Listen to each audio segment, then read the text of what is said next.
கர்த்தருடைய பரிசுத்த நாமத்திற்கு மகிமை உண்டாவதாக. வாசிக்கலாம். 1 நாளாகமத்தின் புஸ்தகம் 29ஆம் அதிகாரம் 12வது வசனம்.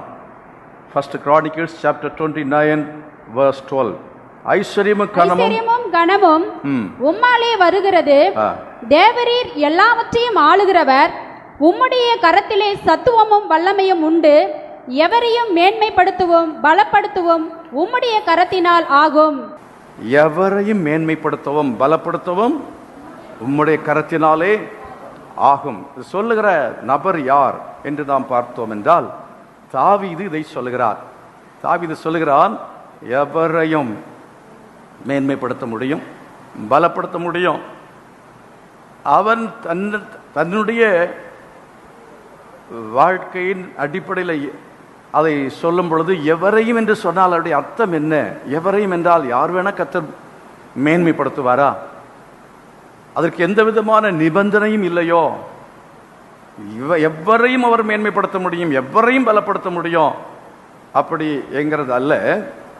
அதாவது இந்த உலகத்தில் யாரை வேண்டுமென்றாலும் கர்த்தர் பலப்படுத்துவார், மேன்மைப்படுத்துவார் என்றால் அதற்கு அடிப்படையான ஒரு தகுதிகள் அவரிடத்தில் இருக்க வேண்டும் என்கிற அவசியம் இல்லை. அடிப்படையான தகுதிகள் என்று சொன்னால், ஆளுடைய ஹைட்டை பார்த்து, அவருடைய வெயிட்டை பார்த்து, இல்லை படிப்பை பார்த்து, இல்லை அவருடைய பின்னணியத்தை பார்த்து, எதையும் அப்படி கர்த்தர் எதையுமே பார்க்க மாட்டார். எவரையும் என்றால் எந்த ஜாதியாக இருந்தாலும், எந்த குலமாக இருந்தாலும், எந்த கோத்திரமாக இருந்தாலும், அவர்கள் அழகா இருக்கலாம், இல்லை அழகு இல்லாமல் இருக்கலாம், ஒருவேளை கை கால் உள்ளவங்களா இருப்பாங்க, இல்லைன்னா கை கால் இல்லாதவங்க கூட இருப்பாங்க. எவரையும் கர்த்தர் மேன்மைப்படுத்துவார், எவரையும் கர்த்தர் பயன்படுத்துவார். விசுவாசிக்கிறீங்களா? அல்லேலூயா.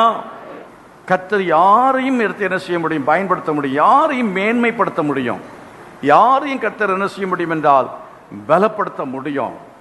நம்முடைய அர்ப்பணிப்பு தான் மிக முக்கியமானது. வயது முக்கியமல்ல, நம்முடைய அர்ப்பணிப்பு. எந்த வயதில் நம்ம அர்ப்பணித்தாலும் அந்த வயதிலே கர்த்தர் நம்மை எடுத்து பயன்படுத்துகிறவர். எவரையும் கர்த்தர் என்ன செய்வார்? பயன்படுத்துவார். விசுவாசிக்கிறீங்களா?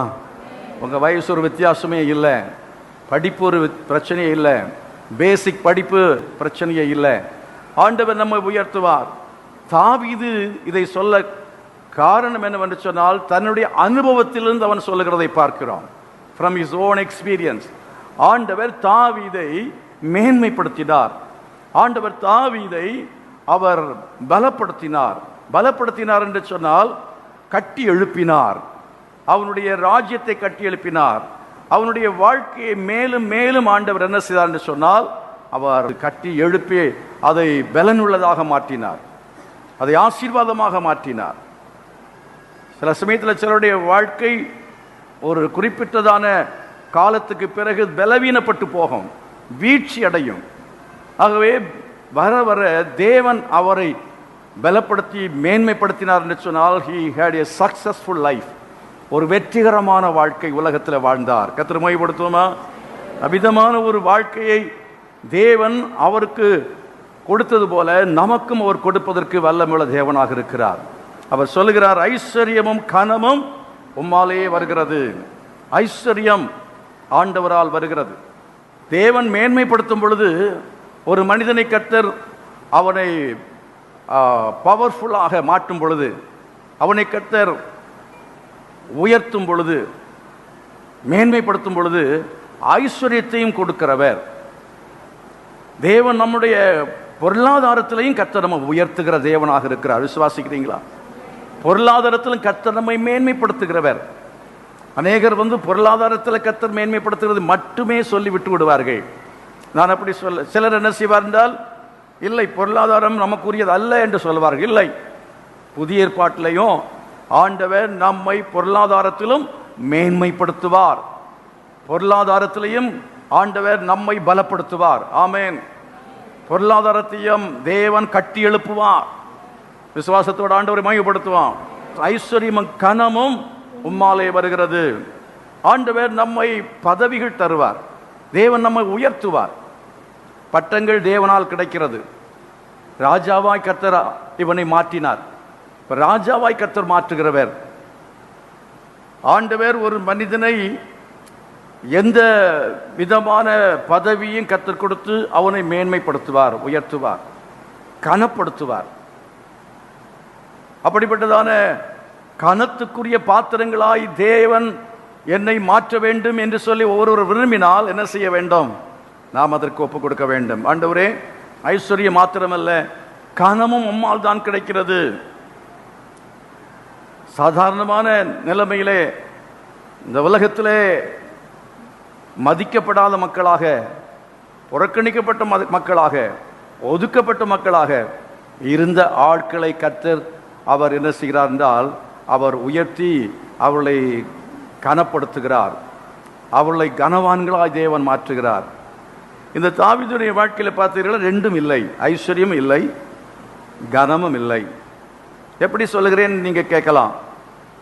இந்த தாவீதுக்கு கொஞ்சம் ஆடுகள் மட்டும் அவங்க அப்பா வாங்கி கொடுத்துருந்தார். பிரதர்ஸ் எல்லாம் கொஞ்சம் கொஞ்சம் டொனேஷன் கொடுத்து அப்பா அதனால வாங்கி கொடுத்துருக்கார். அதனால அப்பா கேட்கிறாரோ இல்லையோ, இவங்க டாமினேஷன், யாருடைய டாமினேஷன் அதிகமாக இருந்ததுன்னா பிரதர்ஸோடைய டாமினேஷன் தான். அவங்க பட்டாளத்தில் வேலை செஞ்சுட்டு இருக்கும் பொழுது இந்த பையலுக்கு ஒரு வேலையும் இல்லை, இவனுக்கு இராணுவத்தில் இடம் கிடைக்கல அப்படின்னு சொல்லி எல்லாரும் பேசி கடைசியில் இவன் ஒன்றுக்குமே லாய்க்கு கிடையாது, எப்போவுமே தோத்திரம் தோத்திரம் தோத்திரம் சொல்லிட்டு நடக்கிறான். அதனால இவன் வேற ஒன்றுக்குமே லாய்க்கப்பட மாட்டான். சரி, ஸ்கூலுக்கு போனாலும் இவன் சரியாக படிக்க மாட்டான், இவன் பைபிளே படிச்சுட்டு இருப்பான், இவன் சும்மா ஆண்டவர் ஆண்டவர்னு சொல்லிட்டே போயிட்டே இருப்பான். அதனால இவன் உருப்பட மாட்டான். சரி, என்ன பண்ணுறது?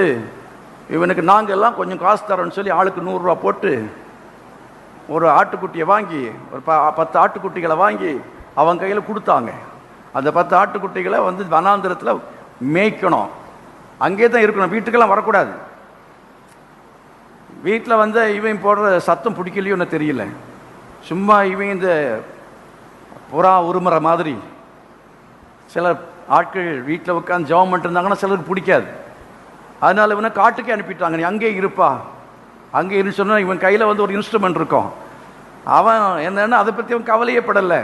வீட்டில் இருந்தால் என்ன, காட்டில் இருந்தால் என்ன, கர்த்தர் எங்கே இருக்கிறாரோ அது எனக்கு என்ன சுகவாசஸ்தலம் அப்படின்னு அவன் காட்டில் ஜாலியாக அங்கே இருந்து நல்லா ஜெபம், காட்டில் ஜெபம் தடையே கிடையாது. வனாந்திரத்தில், காடில் வனாந்திரம், வனாந்திரத்தில் அவன் ஆடுகளை அங்கே மேய்த்து கொண்டு நல்ல பாட்டு. அப்போ அப்பா தொந்தரவு கிடையாது, அம்மா தொந்தரவு இல்லை, இப்போ சகோதரனுடைய தொந்தரவு ஒன்றுமே கிடையாது. ஆடுகளை மேய்க்கிற சமயத்திலேயே இப்போ ஆண்டவர் அவனுக்கு வெளிப்பாடு கொடுக்கிறார். அந்த வெளிப்பாடு வரும்பொழுது தான் எழுதுகிறான், கர்த்தரன் மேய்ப்பராய் இருக்கிறான், நான் தாட்சி அடையேன், அவர் என்னை புல்லுள்ள இடங்களில் மேய்த்த அந்த அனுபவம், அந்த அனுபவம் அவன் ஏதோ ஒரு பெயருக்காக கிறிஸ்தவன், அல்லாண்டை கிறிஸ்தவன் என்று அவள் சொல்ல முடியாது, பெயருக்காக கடவுளை பின்பற்றவில்லை, பெயருக்காக கடவுளை பின்பற்றவில்லை. அவன் உண்மையாக தேவனுடைய ரட்சிப்பை பெற்றுக்கொண்டவன், தரிசனத்தை பெற்றுக்கொண்டவன். இந்த சின்ன வயசுலேயே கர்த்தர் சில ஆட்களுக்கு என்ன செய்கிறாருன்னா அந்த உள்ளத்தில் அந்த ஒரு என்ன செய்கிறார், தரிசனத்தை கொடுக்கிறார். இந்த சின்ன உள்ளத்திலேயே ஒரு தொடுதலை கர்த்தர் கொடுக்கிறார். சாமுவேல் பாருங்க, சாமுவேல் அவன் அந்த ஆலயத்திலே பணிவிடை செய்கிற ஒரு சாதாரணமான நிலைமையிலே அவனுடைய பெற்றோர் அவனை கொண்டு ஒப்பு கொடுத்தாங்க. அவன் வேலை செய்து கொண்டிருக்கும் பொழுது ஆண்டவர் அவனோடு கூட பேசுகிறதை பார்க்கிறோம். தேவன் பேசுகிறார். சின்ன பிள்ளைகளாக இருந்தால் கூட, சின்ன பிள்ளைகளாக இருக்கும் பொழுதே சிலருக்கு ஒரு டேர்னிங் பாயிண்ட் வருகிறது. சிலருக்குள்ளாலே ஆண்டவருடைய அந்த அன்பு அவங்களுக்குள்ளாலே கடந்து வருகிறது. தேவன் ஏதோ ஒரு சந்தர்ப்பத்தில் கர்த்தரை உணர்த்துகிறார். சின்ன வயசுலலாம் கடவுள் இல்லை அப்படிங்கிற ஒரு மனசு தான் எனக்கு இருந்தது. ஆனால் மறுபக்கத்திலே ஆண்டவரை பற்றிய சிந்தனையும் இருந்தது. ரெண்டும் கலந்து இருக்கும். சில டைம் சொல்லுவேன் கடவுள் இல்லைன்னு சொல்லுவேன், சில சமயத்தில் ஆண்டவர் இருந்தார்னா இது ஏன் நடக்கிறது என்று சொல்லுவேன், ஆண்டவரே என்னை காப்பாற்றணும்னு சொல்லுவேன். இப்படி ஒரு மிக்சடு ஃபீல், அதாவது மிக்ஸ்டு ஃபீலிங்காக ஆண்டவரை குறித்து ஒரு குழப்பமான சிந்தனையோடு கூட அந்த நாட்களில் இருந்த என்னைத்தான் ஆண்டவர் ஒரு நாளில் தேடி வந்து சந்தித்தார், ரட்சித்தார். ஆகவே தேவன் உண்மையான ஒரு சந்திப்பை பெற்றிருக்க வேண்டும் இவன் தேவனுடைய உண்மையான சந்திப்பை பெற்றதான கர்த்தருடைய பிள்ளைகள் யாராக இருந்தாலும் சரி, தேவன் அவர்களை உயர்த்துவார். ஆமென், அல்லேலூயா. கர்த்தர் அவர்களை மேன்மைப்படுத்துகிற தேவனாக இருக்கிறார். இந்த வேதத்தில் நாம் பார்க்கும் பொழுது ஒவ்வொருவரையும் அப்படித்தான் கர்த்தர் செய்திருக்கிறார். நீங்கள் மோசேயை பாருங்கள். மோசேயை கர்த்தர் முட்செடியில் என்ன செய்தார்? சந்தித்தார். ஆபிரகாமை தேவன் என்ன செய்தார்? ஊருங்கிற கல்தேய தேசத்தில் இருக்கும் பொழுது, ஆபிரகாமே, நான் காண்பிக்கிற தேசத்துக்கு நீ போ, உன்னை பெரிய ஜாதியாக்குவேன் என்று ஆண்டவர் சொன்னார். இதே போல ஒவ்வொருவரையும் தேவன் சந்திக்கிறார். தேவனுடைய சந்திப்பை பெற்றுக்கொள்கிறார்கள். சின்ன வயசிலே கூட நாம் நம்முடைய இருதயத்தை ஆண்டவருக்கு ஒப்பு கொடுப்போம் என்றால் அதுதான் சரியான காலம். சரியான காலம். தேவன் உங்களை மேன்மைப்படுத்துவதற்கு, தேவன் உங்களை கனப்படுத்துவதற்கு சரியான காலம். எவ்வளவு முன்பு, எவ்வளவு ஏர்லியராக நீங்கள் ஆண்டவருக்கு உங்களை ஒப்பு கொடுக்குறீங்களோ அதை பொறுத்து கர்த்தர் உங்களை என்ன செய்வார் என்றால் அவ்வளவுக்கு உயர்த்த முடியும். எவ்வளவு லேட்டாக வர்றீங்களோ அவ்வளவு லேட்டாக அது குறைவாகத்தான் இருக்கும். 30 வயதிலே சமஸ்த இஸ்ரவேலுக்கு இவன் ராஜாவாய் மாறினான். நான் கேட்கிறேன், 30 வயதிலே அவன் ஆண்டவருக்கு தன்னை ஒப்பு கொடுத்து ஆண்டவரை அவன் பின்பற்ற ஆரம்பித்திருந்தால் அதுக்கு பிறகு எத்தனையோ ஆண்டுகள் கழிந்திருக்கும். ஒரு 30 வயசு பொறுத்து 60 வயசுல தான் அதுக்கு பிறகு அது நடக்கிற காரியமே இல்லை. அதனால தான் பிரசங்கின் புஸ்தகத்தில் வாசிக்கிறோம், உன் வாலிப பிராயத்தில் உன் சிருஷ்டிகரை நினை. வாலிபத்திலே உன் சிருஷ்டிகரை நினை. சின்ன பிள்ளைகளை வீட்டில் உட்கார வச்சு எக்ஸாமுக்கு படி அப்படின்னு உட்கார வச்சுட்டு வரக்கூடாது. சிறிய பிள்ளைகளை நீங்கள் டிவிக்கு அவங்க அடிக்ட் ஆகிறதுக்கும் செல்ஃபோனுக்கு அடிக்ட் ஆகிறதுக்கும் நம்ம விட்டுடுறோம். அதுக்கு பிறகு என்ன செய்வான்? நான் கல்யாணம் பண்ணி அவன் மனைவி அவளை திருத்துவாள். நம்ம விசுவாசம், எல்லா பெற்றோருக்கு விசுவாசம். யாரோ ஒரு பெண்ணுடைய தலையில கட்டி வச்சு, பாவம், யார் பெற்ற பிள்ளையோ அது, ஆமா, கடைசியில் அது கண்ணீர் வடிக்கும், அது வாழ்க்கையே நரகமாகும். அது வேணுமா? நீங்க அந்த சின்ன பிள்ளையா இருக்கும்போது பிஞ்சு 5 வளையாதது 50 என்ன செய்யாது? வளையவே வளையாது. சின்ன பருவத்திலேயே அந்த பிள்ளைகளை நம்ம கண்டிக்கணும், தண்டிக்கணும், அவங்களுக்கு புத்தி சொல்லணும். அவர்களை நாம் கர்த்தருக்கேற்ற வழியில என்ன செய்ய வேண்டும்? நடத்த வேண்டும். தாவீதுடைய அனுபவத்துக்கு காரணமாய் யார் இருந்தார்கள் என்று தெரியவில்லை. தகப்பனா, தாயா, யாரோ ஒருவர் அவனுக்கு பின்னாலே இருந்திருக்க வேண்டும், யாரோடைய தூண்டுதல் இருந்திருக்க வேண்டும். அருமையானவர்களை, அவ்விதமாய் நாம் செய்வோம் என்றால் சின்ன வயதிலேயே பக்குவப்படுத்தப்படும் பொழுது எவ்வளவு முன்பதாகவே நாம் நம்ம உருவாக்க ஒப்பு கொடுக்கிறோமோ, எவ்வளவு கால முன்பாகவே கர்த்தருடைய கருத்திலே நாம் அர்ப்பணித்து நம்மை சரிப்படுத்திக் கொள்கிறோமோ அந்த அளவுக்கு கர்த்தர் நம்மை என்ன செய்வார் என்றால் உயர்த்துவார். உயர உயர உயர கொண்டு போவார். ஆமென், அல்லேலூயா. உன்னதமான நிலைமைக்கு கொண்டு போவார். ஒரு குறிப்பிட்டதான இடத்துக்கு மேலே சிலர் என்ன செய்கிறது? வருகிறதில்லை. காலதாமதமாகும் பொழுது ஒரு லெவலில் வந்துடுறாங்க. ஆனால் முன்பதாகவே, ஏர்லியராகவே, சிறு வயதிலேயே நாம் பக்குவமாகிற சமயத்தில் கர்த்தர் நம்மை மேன்மையாய் உயர்த்துவார். தேவனாய் கர்த்தர் நம்மை அதிகமாக என்ன செய்வார் என்று சொன்னால் உயர்த்துகிற தேவனாக இருக்கிற விசுவாசத்தோடு கர்த்தரை நம்ம மையப்படுத்துவோமா? அல்லேலூயா. தாவீதுடைய வாழ்க்கையிலே அவனுக்கு கொஞ்சம் ஆடுகள் அதை வாங்கி கொடுத்து அதையே அவன் பார்த்து கொண்டிருந்தான். வனாந்திரத்தில் அதை மேய்த்து கொண்டிருக்கும் பொழுது அவனுக்கு அதிகமாக நேரம் கிடைத்தது. ஆடுகளை பார்க்கணும். ஆடுகளை பார்த்துட்டு இருந்தாலும் ஆடுகளை பார்த்துட்டு இருக்கும் பொழுதும் கண்ணை மூடாமலே ஜெபம் பண்ணலாமே. கண்ணை மூடாமலே ஜெபம் பண்ணுவான். கண்ணை மூடாமலே அவன் என்ன செய்வான் என்றால் ஆண்டவரை ஆராதிப்பான். ஆனால் அந்த இடத்துல ஆடுகளை மேய்க்கும் பொழுதே அவன் ஆண்டவரை ஆராதித்து மகிமைப்படுத்த கற்றுக்கொண்டவன், துதிக்க கற்றுக்கொண்டவன், பாடல்களை எழுத கற்றுக்கொண்டவன், தேவனோடு நெருங்கி வாழ்ந்தான். அல்லேலூயா.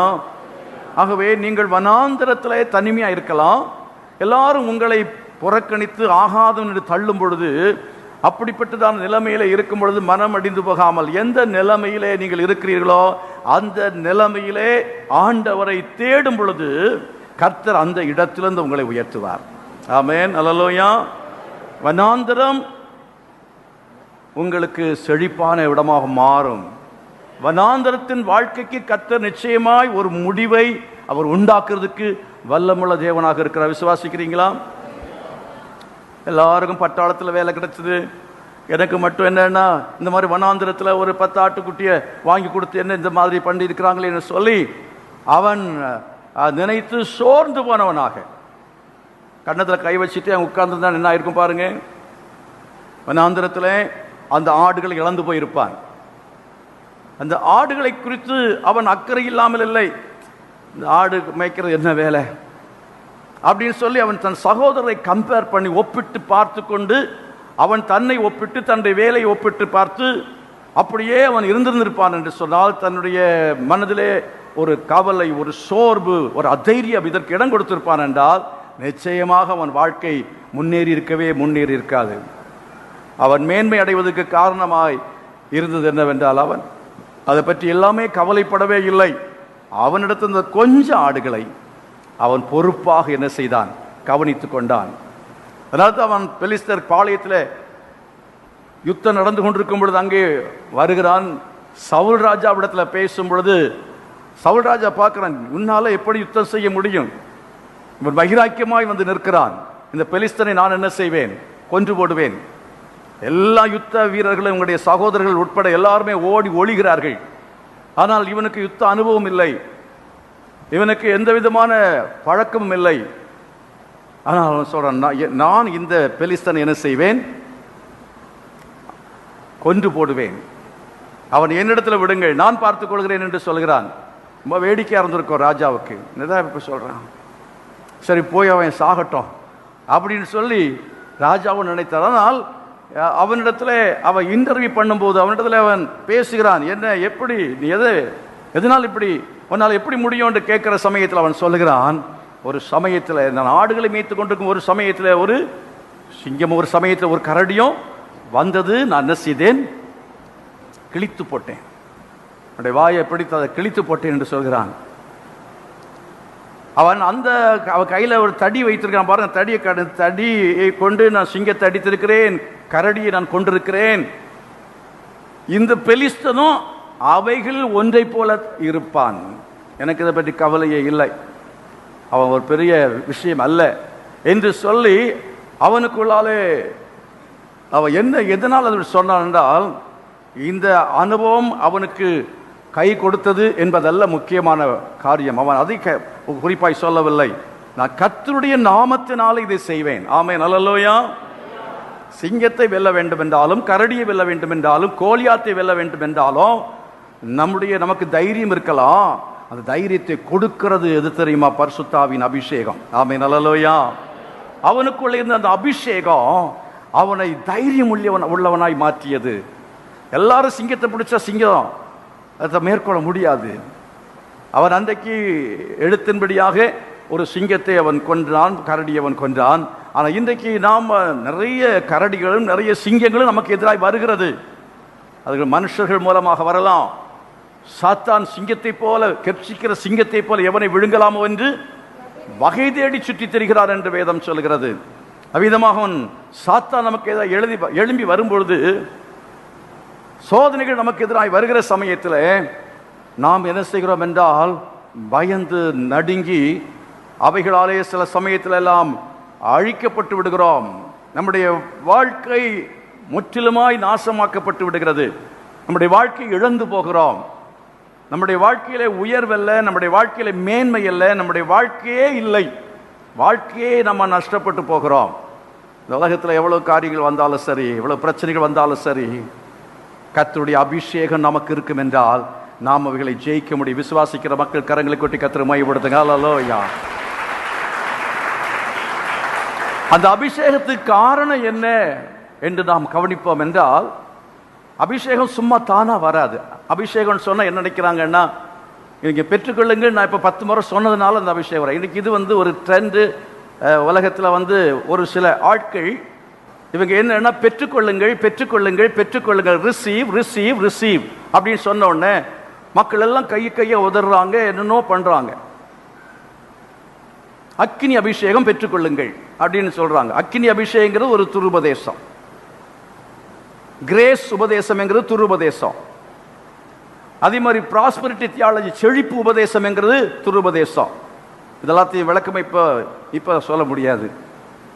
நீங்க அது என்ன துருபதேசம் சொல்ல காரணம் என்னங்கிறது நீங்க தேடி பாருங்கள், உங்களுக்கு விளங்கும். ஆகவே அநேக தவறான ஆட்கள் எழும்பி அபிஷேகம் என்கிறதை போலியாக்கி விட்டார்கள். அதனால நான் இப்ப என்ன சொல்றேன்னா, அபிஷேகம் அப்படின்னு சொல்லி ஒருத்தர் ஆவியில் நிரம்பணும்னா நவமான பாஷையை பேசினா தான் நான் ஏத்துக்கிடுவேன். நவமான பாஷை வேதத்தில் இருக்கா இல்லையா? விசுவாசிக்கிறவர்கள், விசுவாசிக்க அடையாளம் என்ன? பழைய பாஷையை பேசுறதல்ல, நவமான பாஷையை பேசணும். இன்னைக்கு உனக்கு புதுசா ஆவியான ஒரு பாஷை கொடுக்கணும், அதை நீ பேசு. இல்லையா நீ 50 வருஷமா ஒரே இது தாத்தா தாத்தான்னா என்ன வளர்ந்து தாத்தா சொல்லிட்டு இருக்குது. 1.5 வயசோட நிறுத்தணும் தாத்தா. அதுக்கு பிறகு என்னன்னா கிராண்ட் ஃபாதர்னு சொல்லவும் தெரியணும். அப்புறம் இந்தியில் கேட்டால் சொல்லணும். அப்புறம் ஸ்பானிஷில் கேட்டாலும் தாத்தாவுக்கு சொல்ல தெரியணும். ஒரு தமிழில் மட்டும் தாத்தா சொன்ன தெரியாது. ஒரு குறிப்பிட்ட வயசுக்கு பிறகு கேட்டால் இங்கிலீஷில் சொல்லணும்னா தெரியும். Grandpa, grand father. தாத்தான்னா இங்கிலீஷில் என்னப்பா? Grandfather. தமிழில் தாத்தா அப்படின்னு அதில் ஆராய்ச்சியே செய்யக்கூடிய அல்ல, பல விதமாக அவங்க அறிவில் வளரணும். அந்நிய பாஷை அப்படின்று சொல்லி சும்மா எதையோ பேசிட்டு அவன் ஊரை ஏமாத்திட்டு இருக்கிறோம், உலகத்தை ஏமாத்திட்டு இருக்கிறோம். நான் அபிஷேகம் பெற்றிருக்கிறேன்னு சொல்லி அபிஷேகம் பெற்றிருக்கிற ஆட்கள் அப்படின்னு சொல்லும்போது அவங்க நவமான பாஷையை பேசணும். கரங்களை வைத்து கர்த்தரை மகிமைப்படுத்துவான். அது எப்போ வரும் அப்படின்னு கேட்டீங்கன்னா ஜெபம் பண்றவங்களுக்கு தான் வரும். தாவீது எவ்வளவு நேரம் ஜெபம் பண்ணுவான், எப்பெல்லாம் ஜெபம் பண்ணுவான் அப்படிங்கிறத வேதம் சொல்லுகிறது. அந்தி சந்தி மத்தியான வேளை 3 நேரம் அவன் ஜெபிப்பானா. 3 நேரம் ஜெபிக்கிறவனுக்கு அபிஷேகம் இருக்குமா? 3 நேரம் அல்ல, முழு நேரமும் சினிமா பார்த்துக்கிட்டு இருக்கிறவனுக்கு அபிஷேகம் இருக்குமா? முழு நேரம் சினிமா பார்த்துட்டு இங்க சபையில வந்துட்டு கக்க கக்கான்னா அது அபிஷேகமா? தாத்தா தாத்தான்னா அது அபிஷேகமா? அது சின்ன பிள்ளைகிட்ட இருந்து பேசுறத கத்துக்கிறது தான். சின்ன பிள்ளைங்க தாத்தான்னு சொல்லும், காக்கான்னு சொல்லும், அப்புறம் எதோ சொல்லும். உடனே நம்ம என்ன சொல்லும்? பரியாச உதடுகளினாலும் ஆண்டவர் சொல்லுங்க. பரியாச உதடு எப்போ பேச வேண்டியது? நீ ரட்சிக்கப்பட்டு 1 வருஷம் பேசு, இல்லை 2 வருஷம் வேணா பேசிக்கிட்டு, 3 வருஷம் பேசிக்கிட்டு, 3 வருஷத்துக்கு பிறகு என்ன செய்யணும்? வியாக்கியானம் பண்ணணும், நவமான பாஷைகளை பேசணும். அது மட்டுமல்ல, ஏசாயா தீர்க்கதரிசியின் புத்தகத்தில் 61ஆம் அதிகாரத்தில் 1வது வசனம், கர்த்தராகிய தேவனுடைய ஆவியானவர் என்மேல் இருக்கிறார், என்மேல் இருக்கிறார். சிறுமைப்பட்டவர்களுக்கு சுவிசேஷத்தை அறிவிக்க கர்த்தர் என்னை அபிஷேகம் பண்ணினார். கர்த்தர் என்னை அபிஷேகம் பண்ணினார். இருதயம் நொறுங்குண்டவர்களுக்கு. எதுக்காக அபிஷேகம் பண்ணினார்? சிறுமைப்பட்டவர்களுக்கு சுவிசேஷத்தை அறிவிக்கும்படி கர்த்தர் அபிஷேகம் பண்ணினார். இப்ப நான் கேட்கிறேன், எனக்கு ஒரு பர்பஸ், ஒரு நோக்கத்திற்காக எனக்கு ஒரு பதவி கொடுத்திருக்கிறார் வைத்துக் கொள்ளுங்கள். ஒரு நோக்கத்திற்காக கொடுக்கப்பட்டிருக்கு என்று சொன்னால் அதை நான் செய்யவில்லை என்றால் அந்த பதவி என்று எடுப்பாங்களா எடுக்க மாட்டாங்களா? எடுத்துருவாங்க. அப்போ சுவிசேஷத்தை அறிவிக்க வேண்டும். அதற்காக தான் அபிஷேகத்தை ஆண்டவர் சபைக்கு கொடுத்தார், அதுக்காக தான் விசுவாசிகளுக்கு கொடுத்தார்.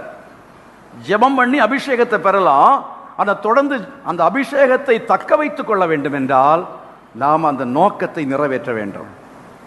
எனது 2மே நம்ம செய்யறது இல்லை. ஜெபம் பண்றது கிடையாது, சுவிசேஷமும் அறிவிக்கிறது இல்லை. அப்படி என்றால் நம்ம பேசுகிற அந்நிய பாஷை பேசுகிறது, கையெல்லாம் அசைக்கிறோமே, ரொம்ப குதிக்கிறோமே, இதெல்லாம் எதனால வருது? பரிசுத்த ஆவியினால அப்படின்ட்டு சொல்ல முடியாது, சந்தேகம். அசுத்த ஆவியினாலேன்னு கூட சொல்லலாம். ஏன் அப்படின்னா அவங்க ஜெபம் பண்றது இல்லை, ஊழியமும் செய்கிறது இல்லை. அப்புறம் எப்படி பரிசுத்த ஆவி அவங்களுக்குள்ள இருக்கும்? பரிசுத்த ஆவி இல்லைன்னா அசுத்தாவி உள்ளால இருக்கும். புரியலையா? எம்டியா ஒருபோது எம்டியாக இருக்கிற இடத்தை பிசாசு விட மாட்டானா. அவன் எம்டியாக எந்த இடம் காலியாக இருக்கிறது என்று தேடி திரிவான்.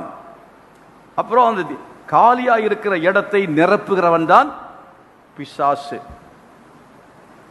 எந்த இடமும் ஒரு இடத்தை, அதாவது இருதயம் காலியாக இருக்காது. அதனால சுவிசேஷத்தை என்ன செய்யணும்? சிறுமைப்பட்டவர்களுக்கு அறிவிக்க வேண்டும், ஜெபம் பண்ணணும், சுவிசேஷம் அறிவிக்க வேண்டும்.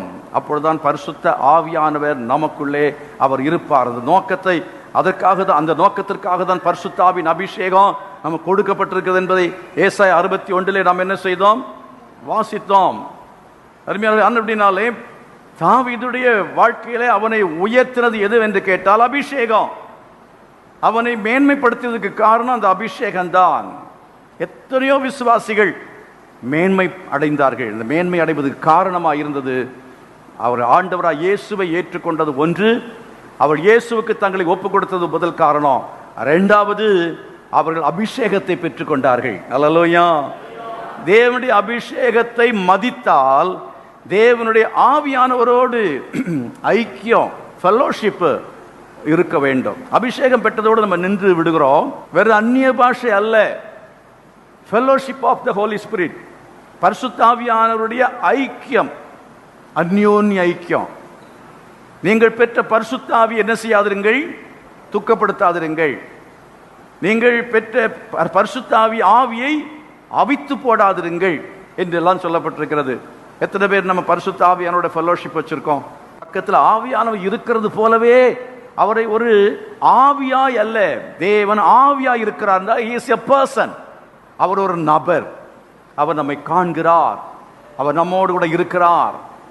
அப்ப அவரோடு கூட உள்ள அந்த விதமான அந்த உணர்வு, அவர் என்னோடு இருக்கிறாருங்கிற அந்த உணர்வோடு அவருக்கு பிரியமானவைகளை செய்து அவரோடு பேசி அவரோடு உறவாடி அப்படி ஜீவிக்கிற அவருடைய நடத்துதலை பின்பற்றுகிற ஒரு நபராக நாம் இருப்போம் என்றால் கர்த்தர் நம்மை உயர்த்துகிறவராய் இருக்கிறார்.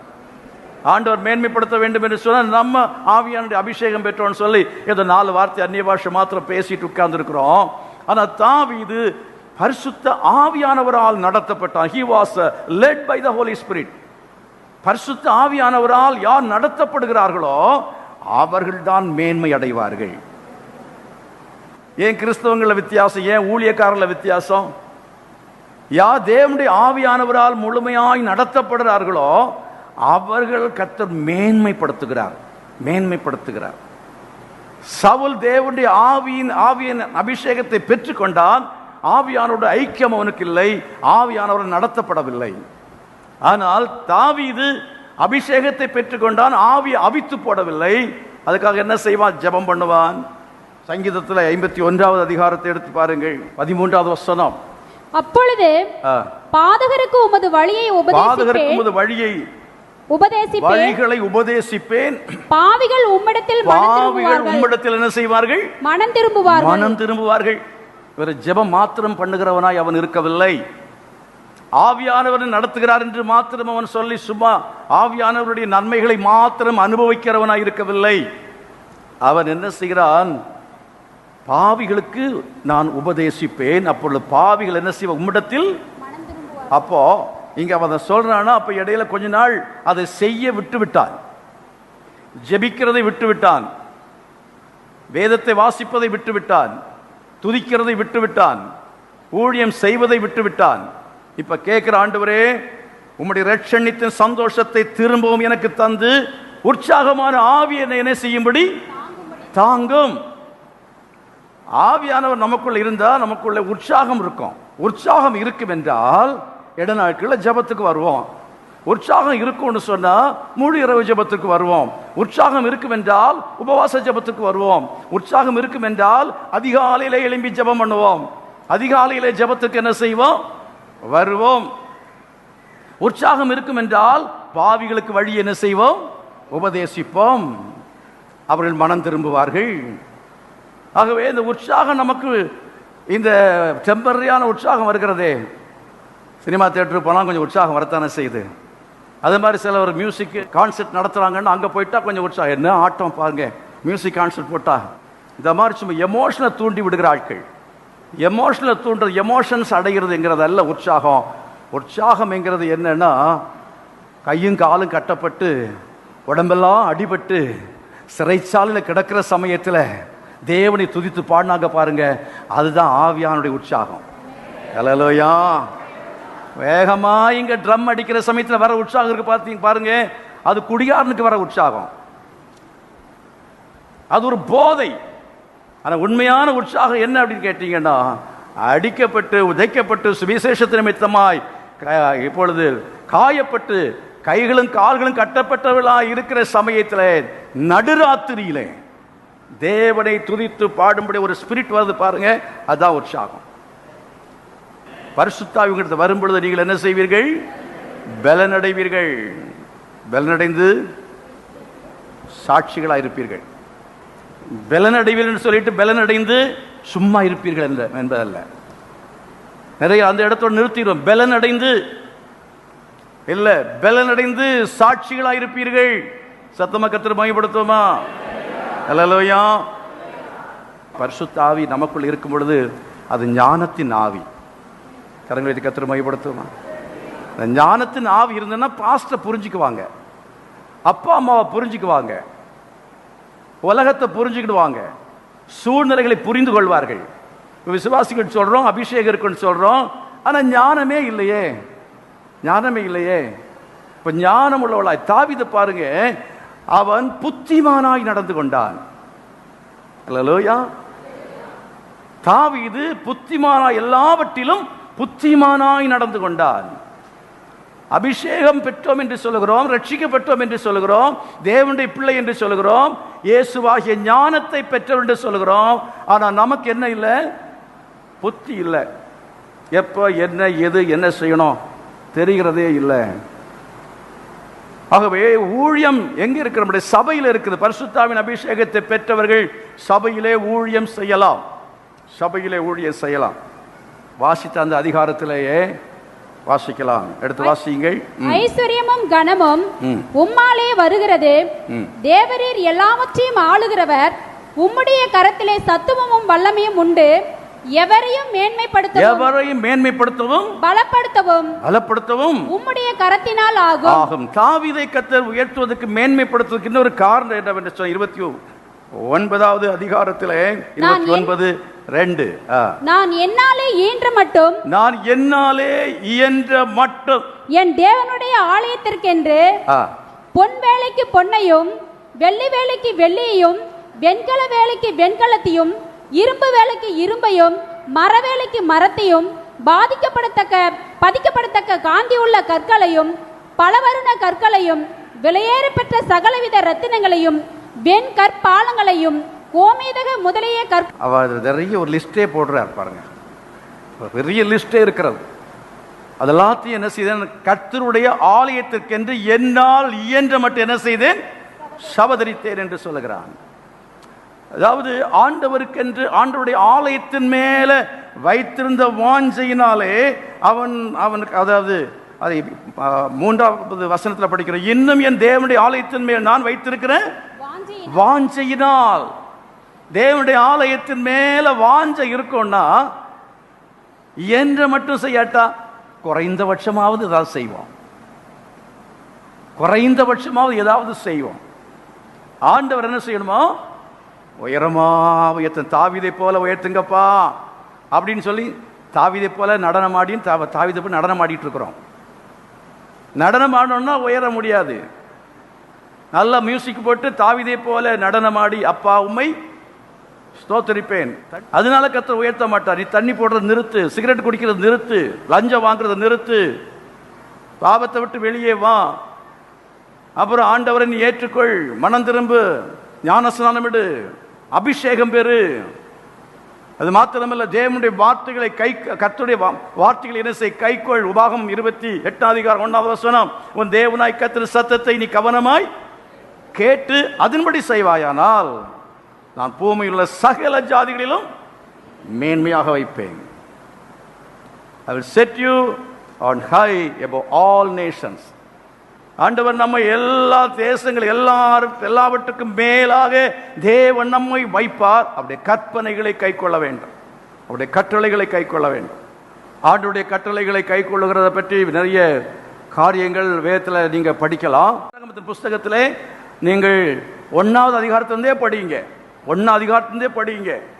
20ஆம் அதிகாரத்திலே கற்பனைகள் சொல்லப்பட்டிருக்கிறது. அதுக்கு முன்பும் படியுங்கள், அதுக்கு பின்பும் படியுங்கள். 20க்கு பிறகு 21, 22 படிச்சீங்கன்னா நிறைய காரியங்கள் சொல்லி இருக்கிறது. அதெல்லாவற்றையும் கை கொள்ளுங்கள், ஒரு எழுத்து விடாம கை கொள்ளுங்கள். அப்ப கை கொண்டா கர்த்தர் சொல்றாரு, எகிப்தியருக்கு வரப்பண்ண வியாதிகளில் ஒன்றையும் நான் வர பண்ண மாட்டேன்னு சொல்றார். உனக்கு வியாதி வராது, முதிர் வயது வரையிலும் ஆரோக்கியமாக இருப்பாய், ஆசீர்வாதமாக இருப்பாய், நான் உன்னை மேன்மையாக வைப்பேன்.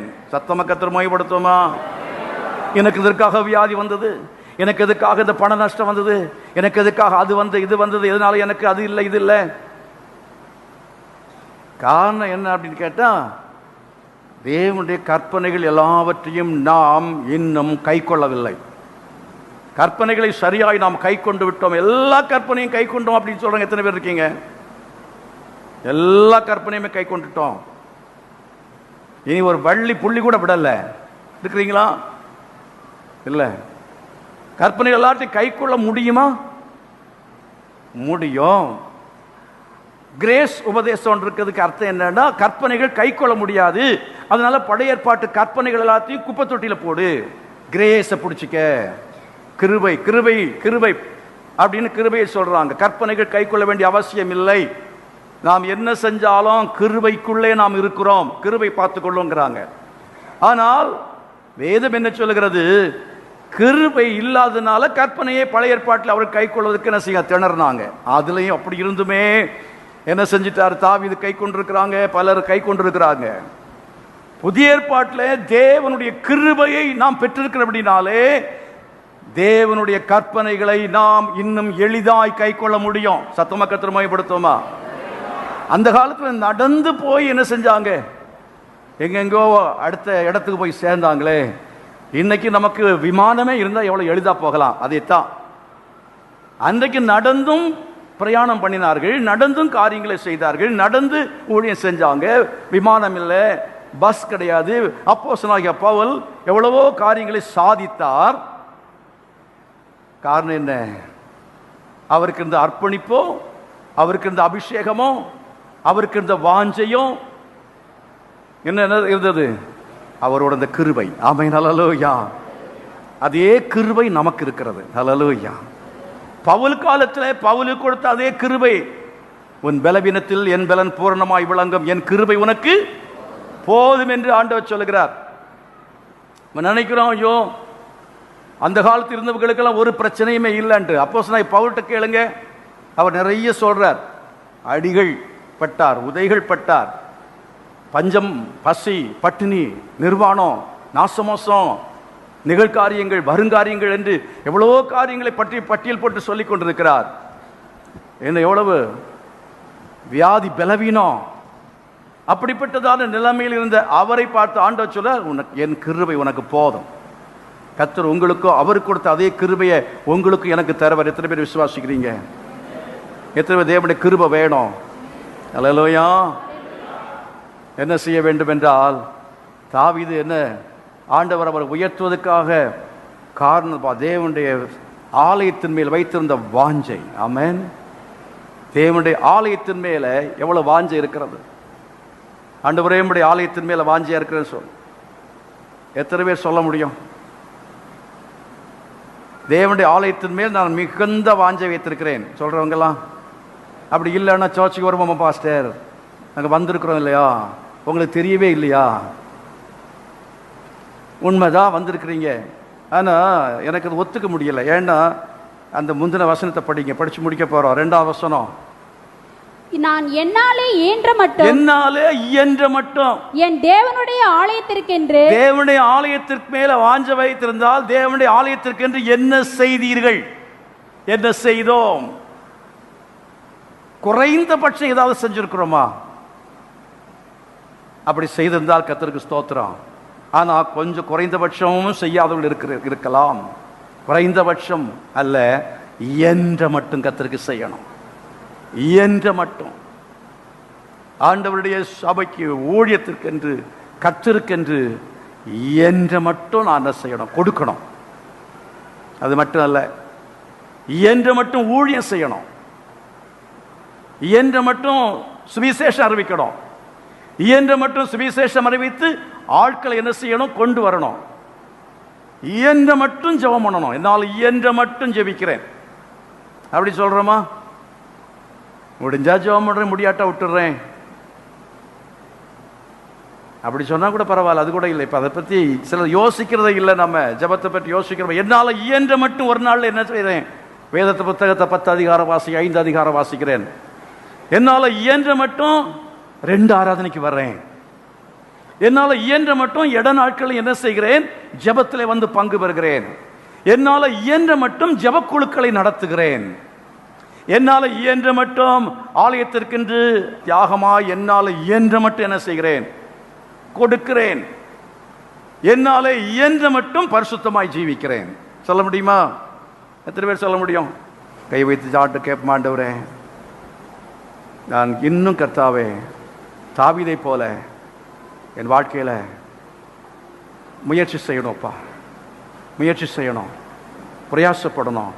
உடைய கிருபையை நான் பெற்றுக்கொள்ளணும், உடைய கிருபையை நான் பெற்றுக்கொள்ளணும். நல்லா கையில் வைத்து எல்லா ஜெபம், ஆண்டவரே உடைய கிருபை வேணும்ப்பா, உடைய கிருபை வேணும். உமக்காக நான் ஜீவிக்கணும், உமக்காக நான் ஜீவிக்கணும், உமக்காக நான் ஊழியம் செய்யணும், உமக்காக ஆண்டவரே நான் பரிசுத்தமாக நான் ஜீவிக்கணும். ஓ ஹல்லேலூயா, எனக்கு உதவி செய்யும் என்று சொல்லி கேளுங்க. தாவீது சொல்கிறான், எவரையும் அவர் உயர்த்த முடியும், எவரையும் அவர் உயர்த்த முடியும். நீங்கள் எப்படிப்பட்ட எவ்வளவு படித்திருக்கிறீர்கள் என்பது ஆண்டவருக்கு முக்கியம் அல்ல. நீங்கள் கர்த்தருடைய சமூகத்தில் எப்படிப்பட்டவர்களாக இருக்கிறீர்கள் என்பதுதான் முக்கியமாக இருக்கிறது. குடும்பத்தில் நீங்கள் கடைசியான நபராக எண்ணப்பட்டிருக்கலாம், எல்லாராலும் புறக்கணிக்கப்பட்டிருக்கலாம், ஒதுக்கப்பட்டிருக்கலாம், ஒன்றும் இல்லாதவர்களாக இருக்கலாம், ஏதோ கொஞ்சம் ஒரு சிறிய ஒரு தொழிலாக இருக்கலாம், இல்லை வருமானம் உங்களுக்கு இருக்கலாம். அந்த வருமானத்தை கர்த்தர் ஆசீர்வதித்து உங்களை இன்னும் மேன்மைப்படுத்துவார். எத்தனை பேர் விசுவாசிக்கிறீங்க? ஒரு சின்ன வீட்டில் நீங்க இருந்து கொண்டிருக்கலாம், கர்த்தர் உங்களை ஆசீர்வதித்து உங்களை மேன்மையாக வைப்பார். நீங்க ஒரு சாதாரணமான மனுஷனாக இருக்கலாம், உலகத்தாரால் நீங்கள் மற்ற மக்கள் உங்களை நினைத்து பார்க்க முடியாது. அப்படிப்பட்ட நிலைமையிலே தாவீதை போல நீங்கள் ஒரு ஆடு மேய்க்கிற ஒரு தொழிலாளியாக இருக்கலாம். கர்த்தர் ஒரு தொழிலாளியை அவர் ஒரு ராஜாவாக உயர்த்த முடிந்தது, அன்றைக்கு உயர்த்த முடிந்தது என்றால் இன்றைக்கும் அவர் உங்களையும் என்னையும் உயர்த்துகிறவராக இருக்கிறார். விசுவாசிக்கிற மக்கள் கரங்களை உயர்த்தி கர்த்தர் மகிமைப்படுத்த ஆண்டவரே, எங்களை நீ உயர்த்துகிற தேவனாய் இருக்கிறதுக்காக மக்கள் ஸ்தோத்திரம். ஆண்டவரே, ஒரு பாமர ஒரு மகளாக இருந்தால் என்னை ஆண்டவரே நீர் உயர்த்த முடியும், ஒரு ராஜரிக நிலைமையிலே உயர்த்த முடியும், ஒரு பிரபுக்களோட என்னை உட்கார வைக்க முடியும், என்னை உயர்ந்த பதவியிலே கொண்டு போக முடியும். எனக்கு ப்ரமோஷன் உண்டுன்னு சொல்லுங்க, எனக்கு உயர்வு உண்டு சொல்லுங்க. ஐஸ்வர்யத்தை கர்த்தர் கொடுப்பதற்கு அவர் வல்லமுள்ள தேவன். விசுவாசத்தை கர்த்தருடைய சமூகத்தில் சொல்லுங்க. கர்த்தர் என்னை ஐஸ்வர்ய சம்பனனாக மாற்றுவார். ஆண்டவர் எனக்கு கனத்தை கொடுப்பார். மதிப்பு இல்லை, அப்படிப்பட்ட நிலைமையிலே ஆண்டவர் உங்களுக்கு மதிப்பை கொடுக்க முடியும். மரியாதை இல்லாத இழந்த இடங்களெல்லாம் உங்களுக்கு திரும்ப அந்த மரியாதையும் மதிப்பையும் பெற்றுக்கொள்ளும்படி கர்த்தர் கிருபை செய்வார். உங்கள் குடும்பத்தின் மத்தியிலே கர்த்தர் உங்கள் தலையை அவர் எண்ணெயினால் அபிஷேகம் பண்ணி உயர்த்த போகிறார். ஆமென், ஹல்லேலூயா. சத்துருக்களுக்கு முன்பாக அவன் தலையை அபிஷேகம் பண்ணுவார். ஓ ஹல்லேலூயா, thank you Jesus. தகப்பனே, இந்த வேளைக்காய் துதிக்கிறோம். அது ஒவ்வொருவரையும் ஆசீர்வதியும், ஒவ்வொருவரையும் மேன்மைப்படுத்தும், பலப்படுத்தும். இந்த வார்த்தைகள் தொடர்ந்து உள்ளங்களில் கிரியை செய்யட்டும். இயேசுவின் நாமத்தில் பிதாவே, ஆமென். நம்முடைய கர்த்தர் ரட்சகருமாய் இருக்கிற இயேசு கிறிஸ்துவின் கிருபையும் பிதாவாகிய தேவனுடைய பரிசுத்த ஆவியானுடைய அன்பியும் சமாதான பாதுகாவலும் நம்ம இவரோடு சகல பரிசுத்தவான்களும் கூட இன்னும் இன்றைக்கு நிலைத்திருப்பதாக. ஆமென். சத்தமா கர்த்தருமாய் உடுத்தமா ஹல்லேலூயா. சத்தமா சொல்ல ஹல்லேலூயா. இன்னும் சத்தமாய் ஹல்லேலூயா. God bless you.